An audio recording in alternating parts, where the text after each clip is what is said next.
केंद्रीय वित्त मंत्री निर्मला सीतारमण ने आज गुरुवार को अपना छठा और पहला अंतरिम बजट पेश किया। इसके साथ ही सीतारमण लगातार 5 पूर्ण बजट और 1 अंतरिम बजट पेश कर पूर्व प्रधानमंत्री मोरारजी देसाई के क्लब में शामिल हो गईं।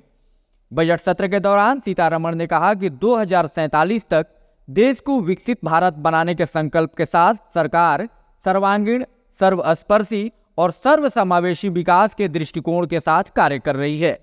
उन्होंने कहा कि प्रधानमंत्री मोदी के नेतृत्व वाली सरकार 4 प्रमुख जातियों, गरीब, महिलाएं, युवा और अन्नदाता के विकास पर ध्यान केंद्रित करने पर विश्वास करती है।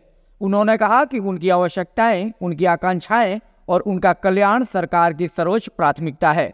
उन्होंने कहा कि देश की प्रगति तब होती है जब इन चारों जातियों से जुड़े लोग प्रगति करते हैं।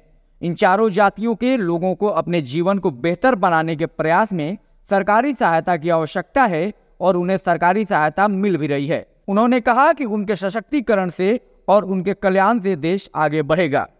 वित्त मंत्री ने कहा कि हमारी सरकार के लिए सामाजिक न्याय एक प्रभावी और आवश्यक शासन पद्धति है।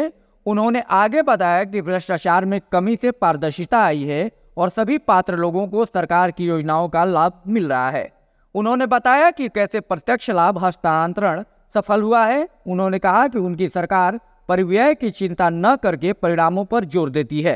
सीतारमण ने कहा कि हमारी सरकार सर्वांगीण, सर्वस्पर्शी और सर्वसमावेशी विकास के दृष्टिकोण से 2047 तक भारत को विकसित भारत बनाने के लिए कार्य कर रही है। उन्होंने कहा कि इस लक्ष्य को प्राप्त करने के लिए हमें लोगों की क्षमता में वृद्धि करनी होगी और उन्हें सशक्त बनाना होगा।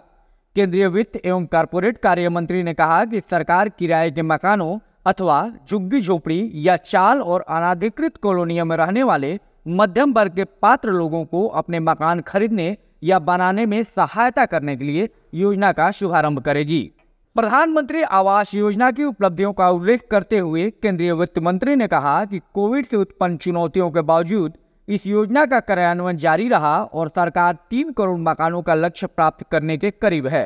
उन्होंने कहा कि परिवारों की संख्या में वृद्धि होने से बड़ी जरूरतों को पूरा करने के लिए अगले 5 वर्षों में 2 करोड़ अतिरिक्त मकानों का निर्माण कार्य शुरू किया जाएगा।